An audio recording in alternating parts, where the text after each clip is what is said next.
ಒಂದು ಪುಟ್ಟ ಹಳ್ಳಿಯಲ್ಲಿ ಅವಿನಾ ಎಂಬ ಹುಡುಗಿ ತನ್ನ ಅಪ್ಪ ಮಲತಾಯಿ ಮತ್ತು ಮಲತಾಯಿಯ ಮಗನೊಂದಿಗೆ ವಾಸಿಸುತ್ತಿದ್ದಳು. ಮನೆಯ ಎಲ್ಲಾ ಕೆಲಸಗಳ ಜವಾಬ್ದಾರಿಯೂ ಅವಳ ಮೇಲೆಯೇ ಇತ್ತು. ಬೆಳಗ್ಗೆಯಿಂದ ರಾತ್ರಿ ತನಕ ಮನೆ ಒರೆಸುವುದು, ಪಾತ್ರೆ ತೊಳೆಯುವುದು, ಬಟ್ಟೆ ತೊಳೆಯುವುದು, ಅಡುಗೆಗೆ ಸಹಾಯ ಮಾಡುವುದು ಸೇರಿದಂತೆ ಎಲ್ಲ ಕೆಲಸಗಳನ್ನು ಅವಳೇ ಮಾಡುತ್ತಿದ್ದಳು. ಆದರೂ ಅವಳಿಗೆ ಪ್ರಶಂಸೆ ಸಿಗುತ್ತಿರಲಿಲ್ಲ. ಬದಲಾಗಿ ಮಲತಾಯಿಯ ಬೈಗುಳವನ್ನೇ ಪ್ರತಿದಿನ ಸಹಿಸಬೇಕಾಗುತ್ತಿತ್ತು. ಅವಿನಾ, ಕಣ್ಣು ತೆರೆದು ಕೆಲ್ಸ ಮಾಡು. ಮನೆ ಮುಂದೆ ಒಂದು ಎಲೆಯಾದ್ರೂ ಒಂದು ಕಸವಾದ್ರೂ ಕಾಣಬಾರ್ದು. ಎಲ್ಲವನ್ನೂ ಅಚ್ಚುಕಟ್ಟಾಗಿ ಗುಡಿಸಿ ಸ್ವಚ್ಛವಾಗಿ ಇಡು. ಇವತ್ತು ನಮ್ಮನೆಗೆ ತುಂಬಾ ಜನ ಬರ್ತಾರ. ಮನೆ ನೋಡಿದವರು ನಮ್ ಬಗ್ಗೆ ಒಳ್ಳೆಯ ಅಭಿಪ್ರಾಯ ಹೊಂದಬೇಕು. ನೀನು ಕೆಲಸದಲ್ಲಿ ಸ್ವಲ್ಪವೂ ನಿರ್ಲಕ್ಷ್ಯ ಮಾಡಿದರೆ ನಾನು ಸಹಿಸುವುದಿಲ್ಲ. ಮೊದಲು ಈ ಅಂಗಳವನ್ನೆಲ್ಲ ಚೆನ್ನಾಗಿ ಗುಡಿಸಿ ನಂತರ ನೀರು ಹಾಕಿ ಸ್ವಚ್ಛಗೊಳಿಸು. ಅದರ ನಂತರ ಒಳಗಿನ ಕೆಲಸಗಳನ್ನು ಮುಗಿಸು. ನಿನಗೆ ಊಟ ಬೇಕಾದರೆ ಮೊದಲು ಕೊಟ್ಟ ಕೆಲಸವನ್ನೆಲ್ಲ ಸರಿಯಾಗಿ ಮುಗಿಸ್ಬೇಕು. ನೋಡಿ, ನಿಮ್ ಮಗಳು ನನ್ ಪಾಲಿಗೆ ದೊಡ್ಡ ತಲೆನೋವಾಗಿದೆ. ಬೆಳಗ್ಗೆಯಿಂದ ಸಂಜೆವರೆಗೆ ಅವಳ ಹಿಂದೆಯೇ ನಿಂತು ಒಂದೊಂದು ಕೆಲಸ ಹೇಳ್ಬೇಕು. ಒಂದೇ ಕೆಲಸವನ್ನು ಸರಿಯಾಗಿ ಮಾಡ್ಲು ಬರುವುದಿಲ್ಲ. ಅವಳ ತಾಯಿ ಹೋದಾಗ ಇವಳನ್ನೂ ಜೊತೆಗೆ ಕರೆದುಕೊಂಡು ಹೋಗಿದ್ರೆ ಚೆನ್ನಾಗಿರುತ್ತಿತ್ತು. ಇವಳು ಯಾಕಿನ್ನೂ ನಮ್ಮೇಲೆ ಭಾರವಾಗಿರ್ಬೇಕು? ಇವಳಿಂದ ಈ ಮನೆಗೆ ಯಾವ ಉಪಯೋಗವೂ ಇಲ್ಲ. ಎಷ್ಟು ಸಾಕಿದ್ರು ಎಷ್ಟು ಹೇಳಿದ್ರೂ ಬುದ್ಧಿ ಬರೋದಿಲ್ಲ. ಆದಷ್ಟು ಬೇಗ ಇವಳಿಗೆ ಯಾವುದಾದ್ರೂ ಬಡವನನ್ನು ನೋಡಿ ಮದ್ವೆ ಮಾಡಿ ಕಳಿಸ್ಬಿಡಿ. ಸಾಕು, ಇಷ್ಟು ಕೋಪ ಮಾರ್ಕೋಬೇಡ. ಅವಳಿನ್ನೂ ಚಿಕ್ಕವಳು. ನಿಧಾನವಾಗಿ ಎಲ್ಲವನ್ನೂ ಕಲ್ತ್ಕೊಳ್ತಾಳೆ. ಪ್ರತಿಯೊಂದು ವಿಷಯಕ್ಕೂ ಅವಳನ್ನು ಬೈಬೇಡ. ಬಿಡು, ಏನೂ ಆಗೋದಿಲ್ಲ. ಹೀಗೆ ಅವಿನಾಳ ಅಪ್ಪ ತನ್ನ ಹೆಂಡತಿಗೆ ಅವಿನಾಳನ್ನು ಇಷ್ಟು ಬೈಯಬೇಡ, ನಿಧಾನವಾಗಿ ಎಲ್ಲವನ್ನೂ ಕಲಿತುಕೊಳ್ಳುತ್ತಾಳೆ ಎಂದು ಹೇಳುತ್ತಿದ್ದರು. ಆದರೆ ಅವಳ ಮಲತಾಯಿ ಅವರ ಮಾತನ್ನು ಲೆಕ್ಕಿಸದೆ ಅವಿನಾ ಎಷ್ಟೇ ಚೆನ್ನಾಗಿ ಕೆಲಸ ಮಾಡಿದರೂ ಯಾವುದಾದರೂ ಒಂದು ಕಾರಣ ಹುಡುಕಿ ಪ್ರತಿದಿನ ಅವಳನ್ನು ಬೈಯುತ್ತಲೇ ಇರುತ್ತಿದ್ದಳು. ಅವಿನಾ ಮೌನವಾಗಿ ನೆಲವನ್ನು ತೊಳೆಯುತ್ತಿದ್ದಳು. ಆದರೆ ಅವಳ ಮಲತಾಯಿ ಮತ್ತೆ ಮತ್ತೆ ಅವಳನ್ನು ಗದರಿಸುತ್ತಲೇ ಇದ್ದಳು. ಅವಿನಾ, ನೆಲವನ್ನ ಚೆನ್ನಾಗ್ ಉಜ್ಜಿ ತೊಳೆ. ಸೋಪು ನೀರ್ ಹಾಕಿ ಸ್ವಚ್ಛ ಮಾಡು. ಸುಮ್ನೆ ತೊಳೆದ್ರ ಆಗುದಿಲ್ಲ. ನೆಲ ಹೊಳೆಯುವಂತೆ ಸ್ವಚ್ಛವಾಗಿರ್ಬೇಕು. ಒಂದು ಕಲೆ ಕೂಡ ಕಾಣ್ಬಾರ್ದು. ನಾನ್ ಹೇಳಿದ ಹಾಗೆ ಕೆಲ್ಸ ಮಾಡು. ಒಂದು ಸಣ್ಣ ತಪ್ಪು ಆಗ್ಬಾರ್ದು. ಮಗನೇ, ಹೊಸ ಸಿನಿಮಾ ಬಿಡುಗಡೆಯಾಗಿದೆ ಅಂತ ಎಲ್ಲರೂ ತುಂಬಾ ಚೆನ್ನಾಗಿದೆ ಅಂತ ಹೇಳ್ತಿದ್ದಾರೆ. ಬಹಳ ದಿನಗಳಿಂದ ನಾವಿಬ್ಬರು ಎಲ್ಲಿಗೂ ಹೊರಕ್ ಹೋಗಿಲ್ಲಲ್ಲ. ಬಾ, ಇಂದು ಎಲ್ಲ ಕೆಲ್ಸಗಳನ್ನ ಬಿಟ್ಟು ಇಬ್ರು ಸೇರಿ ಸಿನಿಮಾ ನೋಡಿ ಬರೋಣ. ಇಲ್ಲ ಅಮ್ಮ, ಇಂದು ನನಗೆ ಬರಲು ಆಗುವುದಿಲ್ಲ. ನಾನು ಈಗಾಗಲೇ ನನ್ನ ಸ್ನೇಹಿತರ ಜೊತೆ ಹೊರಗೆಗೆ ಹೋಗುವುದಾಗಿ ಹೇಳಿದ್ದೇನೆ. ಅವರು ನನ್ನನ್ನು ಕಾಯುತ್ತಿದ್ದಾರೆ. ಇಂದು ಸಿನಿಮಾ ನೋಡಲು ಬರಲು ಸಾಧ್ಯವಿಲ್ಲ. ಇನ್ನೊಂದು ದಿನ ಖಂಡಿತ ನಿಮ್ಮ ಜೊತೆ ಬರುತ್ತೇನೆ. ನೀವು ಬೇಜಾರಾಗಬೇಡಿ. ನೀವು ಬೇಕಾದರೆ ಹೋಗಿ ಬನ್ನಿ. ನಾನು ಸಂಜೆ ಮನೆಗೆ ಬರುತ್ತೇನೆ. ಈಗ ನನಗೆ ತರವಾಗುತ್ತಿದೆ. ನಾನು ಹೊರಡುತ್ತೇನೆ. ಅವಸರದಲ್ಲಿ ಹೊರಗೆ ಹೋಗುತ್ತಿದ್ದ ಅವನು ಒದ್ದೆಯಾದ ನೆಲವನ್ನು ಗಮನಿಸದೆ ಕಾಲು ಜಾರಿ ಜೋರಾಗಿ ಕೆಳಗೆ ಬಿದ್ದನು. ನೋವಿನಿಂದ ಎದ್ದು ನಿಲ್ಲಲು ಪ್ರಯತ್ನಿಸಿದನು. ಅಮ್ಮ!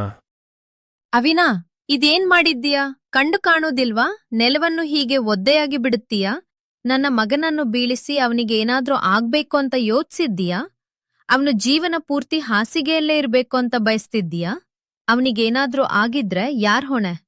ಈ ಮನೆಯಲ್ಲಿ ಯಾರಿಗೂ ನೆಮ್ಮದಿಯಾಗಿ ಇರ್ಲು ಬಿಡುವುದಿಲ್ವಾ? ಒಂದು ಕೆಲಸವನ್ನು ಸರಿಯಾಗಿ ಮಾಡ್ಲು ಬರುವುದಿಲ್ಲ. ಯಾವಾಗ್ಲೂ ನಿನ್ನಿಂದಲೇ ಸಮಸ್ಯೆ. ಚಿಕ್ಕಮ್ಮ ಕೋಪವನ್ನು ನಿಯಂತ್ರಿಸಿಕೊಳ್ಳಲಾಗದೆ ಅವಿನಾಳನ್ನು ಹೊಡೆಯಲು ಆರಂಭಿಸಿದಳು. ಅವಿನಾ ಭಯದಿಂದ ಹಿಂದೆ ಸರಿಯುತ್ತಾ, ಚಿಕ್ಕಮ್ಮ, ಹೊಡೆಯಬೇಡಿ, ಹೊಡೆಯಬೇಡಿ. ನಾನು ಏನೂ ಮಾಡಿಲ್ಲ.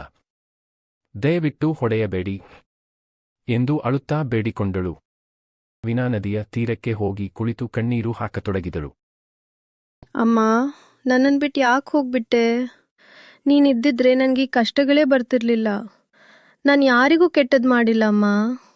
ಆದರೂ ಎಲ್ಲರೂ ನನ್ನನ್ನೇ ದ್ವೇಷಿಸ್ತಾರೆ. ಬೆಳಗ್ಗೆಯಿಂದ ರಾತ್ರಿ ತನಕ ಮನೆಯ ಎಲ್ಲ ಕೆಲಸಗಳನ್ನು ಮಾಡ್ತೇನೆ. ಆದರೂ ನನ್ನ ಚಿಕ್ಕಮ್ಮ ನನ್ನನ್ನು ಒಂದು ದಿನವೂ ಒಳ್ಳೆ ಮಾತಿನಿಂದ ಮಾತನಾಡೋದಿಲ್ಲ. ಪ್ರತಿದಿನ ಬೈತಾಳೆ, ಹೊಡಿತಾಳೆ. ನಾನಿನ್ ಎಷ್ಟು ಸಹಿಸ್ಬೇಕಮ್ಮ? ನನ್ನ ನೋವಲು ಕೇಳಲು ಯಾರೂ ಇಲ್ಲ. ಅಪ್ಪನಿಗೂ ನನ್ನನ್ನು ಕಾಪಾಡಲು ಆಗ್ತಿಲ್ಲ. ನಾನು ನಿಜವಾಗಿಯೂ ಇಷ್ಟು ಕೆಟ್ಟವಳ ಅಮ್ಮ? ನನಗೂ ಸ್ವಲ್ಪ ಪ್ರೀತಿ ಬೇಕಲ್ವಾ? ನಿನ್ ಮಡಿಲಲ್ಲಿ ಒಂದ್ಸಲ ಹತ್ಕೊಳ್ಬೇಕೆನ್ನಿಸ್ತಿದೆ ಅಮ್ಮ. ನೀನ್ ಎಲ್ಲಿದ್ದೀಯಾ? ಒಮ್ಮೆ ನನ್ನ ಮುಂದೆ ಬಾ ಅಮ್ಮ. ಒಮ್ಮೆ ನನ್ನನ್ನು ಅಪ್ಪಿಕೋ. ನನಗೆ ತುಂಬಾ ಭಯವಾಗ್ತಿದೆ. ತುಂಬಾ ಒಂಟಿಯಾಗಿದ್ದೇನೆ. ಸ್ವಲ್ಪ ಸಮಯದ ನಂತರ ಇದು ಇದು ಏನು? ನನ್ನ ಸುತ್ತಲೂ ಈ ಚಿನ್ನದ ಹೊಳಪು ಹೇಗೆ ಕಾಣಿಸುತ್ತಿದೆ? ನನಗೆ ಏನಾಗುತ್ತಿದೆ? ಇಷ್ಟು ಹೊತ್ತಿನವರೆಗೂ ನಾನು ತುಂಬಾ ದುಃಖದಲ್ಲಿದ್ದೆ, ಆದರೆ ಈಗ ನನ್ನ ಮನಸ್ಸು ಹಗುರವಾಗುತ್ತಿದೆ. ನನ್ನ ಹೃದಯಕ್ಕೆ ಏನೋ ವಿಚಿತ್ರವಾದ ಶಾಂತಿ ಸಿಗುತ್ತಿದೆ. ನನಗೆ ತುಂಬಾ ಸಂತೋಷವಾಗುತ್ತಿದೆ, ತುಂಬಾ ನೆಮ್ಮದಿಯಾಗುತ್ತಿದೆ. ಯಾರೋ ನನ್ನ ಜೊತೆ ಇದ್ದು ಧೈರ್ಯ ಹೇಳುತ್ತಿರುವಂತೆ ಅನಿಸುತ್ತಿದೆ. ಈ ಬೆಳಕು ಏನು? ನನಗೆ ಈಗ ಭಯವೇ ಇಲ್ಲ. ನನ್ನ ಎಲ್ಲಾ ದುಃಖ ಮಾಯವಾಗುತ್ತಿರುವಂತೆ ಅನಿಸುತ್ತಿದೆ. ಇಷ್ಟು ದಿನ ದುಃಖ, ಅವಮಾನ ಮತ್ತು ಬೈಗುಳವನ್ನೇ ಸಹಿಸಿಕೊಂಡಿದ್ದ ಅವಿನಾಳಿಗೆ ಆ ದಿನ ಮೊದಲ ಬಾರಿಗೆ ಮನಸ್ಸಿಗೆ ನಿಜವಾದ ನೆಮ್ಮದಿ ಸಿಕ್ಕಿತು. ಮನೆಗೆ ಹಿಂದಿರುಗಿದ ನಂತರವೂ ಅವಳು ಅದೇ ವಿಚಿತ್ರ ಅನುಭವದ ಬಗ್ಗೆ ಯೋಚಿಸುತ್ತಲೇ ಇದ್ದಳು. ಅದು ಏನು? ನನಗೆ ಯಾಕೆ ಹಾಗೆ ಅನಿಸಿತು ಎಂಬ ಚಿಂತೆಯಲ್ಲೇ ಅವಳ ಮನಸ್ಸು ಸಂತೋಷದಿಂದ ತುಂಬಿತ್ತು. ಇಷ್ಟು ದಿನ ಕಣ್ಣೀರಿನಲ್ಲೇ ನಿದ್ರಿಸುತ್ತಿದ್ದ ಅವಿನಾ ಆ ದಿನ ಮಾತ್ರ ಮನಸ್ಸಿನ ನೆಮ್ಮದಿ ಮತ್ತು ಸಣ್ಣ ನಗುವಿನೊಂದಿಗೆ ಸುಖವಾಗಿ ನಿದ್ರೆಗೆ ಜಾರಿದಳು.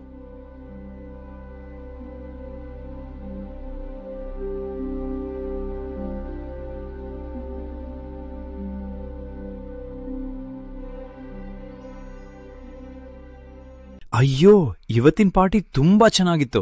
ಎಲ್ಲರೂ ಚೆನ್ನಾಗಿ ಎಂಜಾಯ್ ಮಾಡ್ದೆವು. ಈಗ ಮನೆಗೆ ಹೋಗಿ ಚೆನ್ನಾಗಿ ಮಲಗಬೇಕು. ಏನಿದು, ಎಲ್ಲೂ ಕರೆಂಟ್ ಇಲ್ವಲ್ಲ? ಇಷ್ಟು ಕತ್ತಲೆ ಆಗಿದೆ.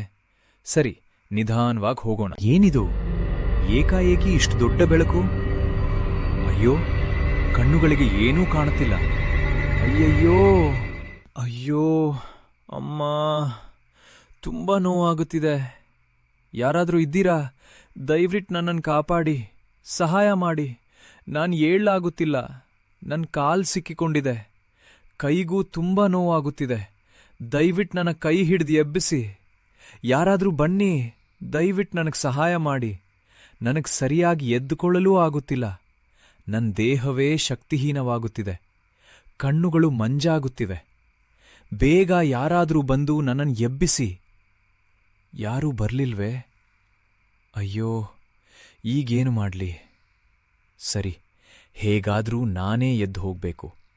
ಆದರೆ ನನಗೆ ಸರಿಯಾಗಿ ನಡೆಯಲೂ ಆಗುತ್ತಿಲ್ಲ. ಏನೋ ವಿಚಿತ್ರವಾಗಿ ಆಗುತ್ತಿದೆ. ಒಂದು ಆತ್ಮ ಅವನನ್ನು ಕೋಪದಿಂದ ದಿಟ್ಟಿಸಿ ನೋಡುತ್ತಿತ್ತು. ಅದರ ಕಣ್ಣುಗಳಲ್ಲಿ ಕೋಪವೇ ತುಂಬಿಕೊಂಡಿತ್ತು. ಅವನನ್ನು ನೋಡುತ್ತಾ ಭಯಾನಕವಾಗಿ ಮಂದಹಾಸ ಬೀರುತ್ತಿತ್ತು.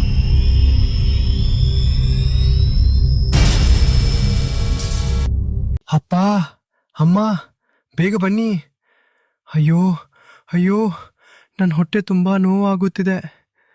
ಮೈಯೆಲ್ಲ ಉರಿಯುತ್ತಿರುವಂತೆ ಆಗುತ್ತಿದೆ. ಅಯ್ಯೋ, ತಲೆ ತುಂಬಾ ಭಾರವಾಗುತ್ತಿದೆ. ಕಣ್ಣುಗಳು ಮಂಜಾಗುತ್ತಿರುವಂತೆ ಕಾಣುತ್ತಿದೆ. ಮುಖವೇ ವಿಚಿತ್ರವಾಗಿ ಅನಿಸುತ್ತಿದೆ. ನನಗೆ ಏನೋ ಆಗುತ್ತಿದೆ. ಅಯ್ಯೋ, ನನಗೆ ತುಂಬಾ ಭಯವಾಗುತ್ತಿದೆ. ದಯವಿಟ್ಟು ನನ್ನನ್ನು ಒಬ್ಬಂಟಿಯಾಗಿ ಬಿಡಬೇಡಿ. ಬೇಗ ನನ್ನನ್ನು ಆಸ್ಪತ್ರೆಗೆ ಕರೆದುಕೊಂಡು ಹೋಗಿ. ಅಯ್ಯೋ, ನನಗೆ ಈ ನೋವು ತಡೆಯಲು ಆಗುತ್ತಿಲ್ಲ. ಅಪ್ಪ, ಅಮ್ಮ, ಬೇಗ ಬನ್ನಿ.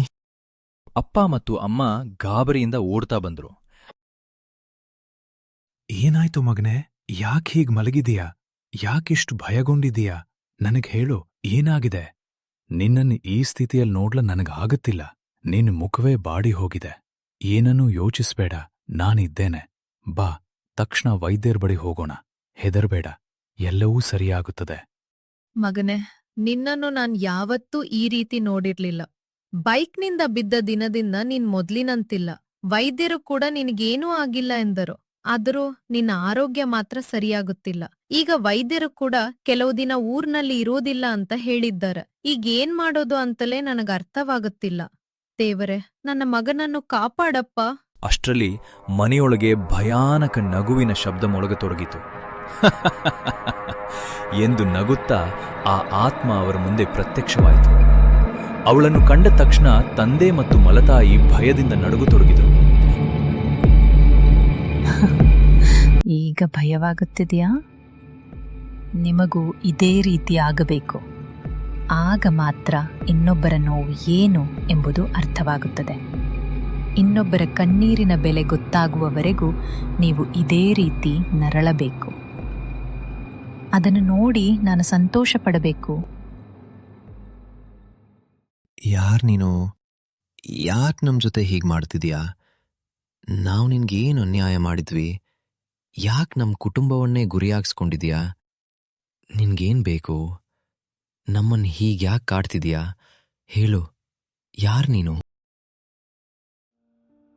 ಯಾರ್ ನಾನಾ? ನನ್ನನ್ನು ಇಷ್ಟು ಬೇಗ ಮರ್ತು ಬಿಟ್ಟ್ಯಾ? ನಾನು ನಿನ್ನ ಮೊದಲ ಹೆಂಡತಿ, ನಿನ್ನ ಮಗಳ ನಿಜವಾದ ತಾಯಿ. ಅನಾರೋಗ್ಯದಿಂದ ನಾನು ಈ ಲೋಕವನ್ನು ಬಿಟ್ಟು ಹೋದೆ. ಆದರೆ ನಾನು ಹೋದ ನಂತರ ನೀನು ನನ್ನ ನೆನಪನ್ನೇ ಮರ್ತೀಯ. ಮತ್ತೊಂದು ಮದುವೆ ಆದೆ. ಅದರಲ್ಲಿ ನನಗೆ ಬೇಸರವಿಲ್ಲ. ಆದರೆ ನನ್ನ ಮಗಳನ್ನು ಮಾತ್ರ ಅನಾಥಳಂತೆ ಬಿಟ್ಟೆ. ಅವಳಿಗೆ ತಾಯಿಯ ಪ್ರೀತಿ ಸಿಗಲಿಲ್ಲ, ತಂದೆಯ ಮಮತೆಯೂ ಸಿಗಲಿಲ್ಲ. ನಾನು ಸತ್ತೆ ಎಂದರೆ ನನ್ನ ಮಗಳ ಮೇಲಿನ ನಿನ್ನ ಜವಾಬ್ದಾರಿ ಮುಗಿಯಲಿಲ್ಲ. ಅವಳನ್ನು ಕಾಪಾಡಬೇಕು, ಪ್ರೀತಿಯಿಂದ ನೋಡಿಕೊಳ್ಳಬೇಕು, ಅವಳಿಗೆ ಧೈರ್ಯವಾಗಿ ನಿಲ್ಲಬೇಕು.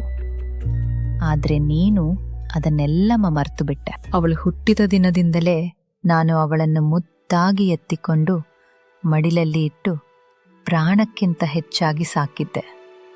ಅವಳ ಕಣ್ಣಲ್ಲಿ ಒಂದು ಹನಿ ಕಣ್ಣೀರೂ ಬರದಂತೆ ನೋಡಿಕೊಳ್ಳುತ್ತಿದ್ದೆ. ಇಂದು ನಾನು ಅವಳನ್ನು ಮುಟ್ಟಿಕೊಳ್ಳಲೂ ಆಗುವುದಿಲ್ಲ, ಮುದ್ದಾಡಲೂ ಆಗುವುದಿಲ್ಲ. ನಾನು ಸತ್ತಿದ್ದೇನೆ ಅಂದರೆ ಅವಳ ತಾಯಿಯಲ್ಲ ಅಂತ ಅರ್ಥವಲ್ಲ. ಇಂದು ನಾನು ಆತ್ಮವಾಗಿರಬಹುದು, ಆದರೆ ನನ್ನ ಹೃದಯದಲ್ಲಿರುವ ತಾಯಿಯ ಪ್ರೀತಿ ಎಂದಿಗೂ ಸಾಯುವುದಿಲ್ಲ. ನಾನು ಬದುಕಿದ್ದರೆ ಅವಳನ್ನು ರಾಣಿಯಂತೆ ನೋಡಿಕೊಳ್ಳುತ್ತಿದ್ದೆ. ಅವಳ ಕೈಗೆ ಒಂದು ಕೆಲಸವೂ ಕೊಡುತ್ತಿರಲಿಲ್ಲ. ಆದರೆ ನೀವು ಅವಳನ್ನು ಯಾವಾಗಲೂ ಬೈಯುತ್ತೀರಿ, ಕಷ್ಟದ ಕೆಲಸಗಳನ್ನೇ ಮಾಡಿಸುತ್ತೀರಿ. ಅವಳ ಮನಸ್ಸಿನ ನೋವನ್ನು ಅರ್ಥ ಮಾಡಿಕೊಳ್ಳುವುದೇ ಇಲ್ಲ. ನಿನ್ನ ಮಗನನ್ನು ಈ ಸ್ಥಿತಿಯಲ್ಲಿ ನೋಡಿದಾಗ ಎಷ್ಟು ನೋವಾಗುತ್ತಿದೆ ಹೇಳು. ಅವನಿಗೆ ಸ್ವಲ್ಪ ನೋವಾದರೂ ನಿನ್ನ ಹೃದಯ ತಲ್ಲಣವಾಗುತ್ತಿದೆ ಅಲ್ಲವೇ? ಹಾಗಾದರೆ ನನ್ನ ಮಗಳ ನೋವು ನಿನಗೆ ಯಾಕೆ ಕಾಣಿಸ್ಲಿಲ್ಲ? ಅವಳು ಬೆಳಿಗ್ಗೆಯಿಂದ ರಾತ್ರಿ ತನಕ ಈ ಮನೆಯ ಎಲ್ಲಾ ಕೆಲಸಗಳನ್ನು ಮಾಡುತ್ತಿದ್ದಳು. ಆದರೂ ನೀನು ಅವಳನ್ನು ಮೆಚ್ಚಲಿಲ್ಲ. ಏನೇ ಮಾಡಿದರೂ ಬೈಯುತ್ತಿದ್ದೆ, ತಪ್ಪು ಹುಡುಕುತ್ತಿದ್ದೆ. ಅವಳ ಮನಸ್ಸನ್ನು ಪ್ರತಿದಿನವೂ ನೋಯಿಸುತ್ತಿದ್ದೆ. ನೀನು ಒಂದು ಕೆಲಸವೂ ಮಾಡದೆ ಅವಳಿಂದಲೇ ಎಲ್ಲ ಕೆಲಸಗಳನ್ನು ಮಾಡಿಸಿಕೊಳ್ಳುತ್ತಿದ್ದೆ. ಅವಳು ದಣಿದರೂ ನಿನಗೆ ಕರುಣೆ ಬರಲಿಲ್ಲ. ಅವಳು ಅತ್ತರೂ ನಿನಗೆ ಕಾಳಜಿ ಇರಲಿಲ್ಲ. ಅವಳನ್ನು ಎಷ್ಟು ಕಷ್ಟಪಡಿಸಿದ್ದೀಯೋ, ಎಷ್ಟು ಹಿಂಸಿಸಿದ್ದೀಯೋ ನನಗೆ ಎಲ್ಲವೂ ಗೊತ್ತು. ಈ ಮನೆಯ ನಿಜವಾದ ಯಜಮಾನಿ ನೀನಲ್ಲ, ನನ್ನ ಮಗಳು. ನಾಳೆ ಈ ಮನೆಯ ಯಜಮಾನಿಯಾಗಬೇಕಿದ್ದವಳು ಅವಳು. ಆದರೆ ನೀನು ಅವಳನ್ನು ಈ ಮನೆಯ ಕೆಲಸದವಳಂತೆ ನಡೆಸಿಕೊಂಡೆ. ಈಗ ನಿನ್ನ ಮಗನಿಗೆ ಸ್ವಲ್ಪ ಕಷ್ಟ ಬಂದ ಕೂಡ್ಲೇ ನೀನು ಕಣ್ಣೀರು ಹಾಕುತ್ತಿದ್ದೀಯ. ಹಾಗಾದ್ರೆ ನನ್ನ ಮಗಳು ಪ್ರತಿದಿನ ಅನುಭವಿಸಿದ ನೋವು, ಅವಮಾನ ಮತ್ತು ಕಣ್ಣೀರಿಗೆ ಬೆಲೆ ಇರಲಿಲ್ಲವೇ? ಇಂದು ನಿನಗೆ ಆ ನೋವಿನ ಅರ್ಥವಾಗಬೇಕು.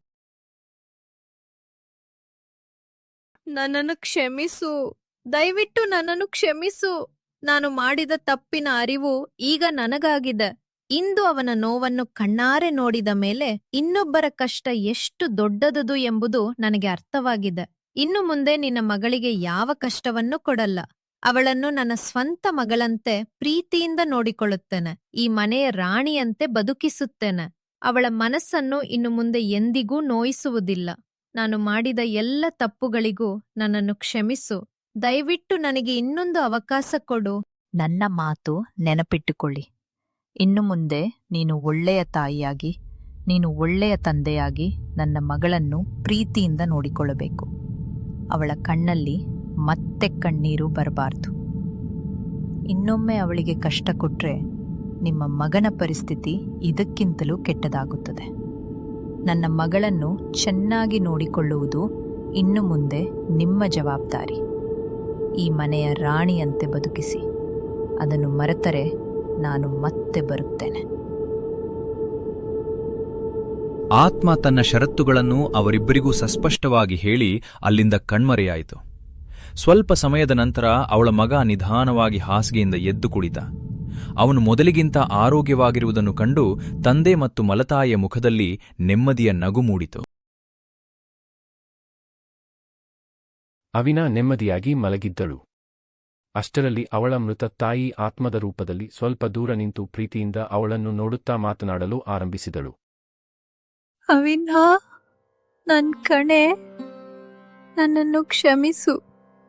ನಿನ್ನನ್ನು ಬಿಟ್ಟು ಹೋಗುವುದು ನನ್ನ ಇಚ್ಛೆ ಆಗಿರಲಿಲ್ಲ. ನನ್ನ ಆರೋಗ್ಯ ತುಂಬ ಹದಗೆಟ್ಟಿದ್ರಿಂದ ನಿನ್ನಿಂದ ದೂರವಾಗಬೇಕಾಯಿತು. ಆದರೆ ಇನ್ನು ನೀನು ಯಾವುದಕ್ಕೂ ಭಯಪಡಬೇಡ. ನೆಮ್ಮದಿಯಾಗಿ ಮಲಗು. ಇನ್ನು ಮುಂದೆ ನಾನು ಯಾವಾಗಲೂ ನಿನ್ನ ಜೊತೆಯಲ್ಲೇ ಇರ್ತೇನೆ.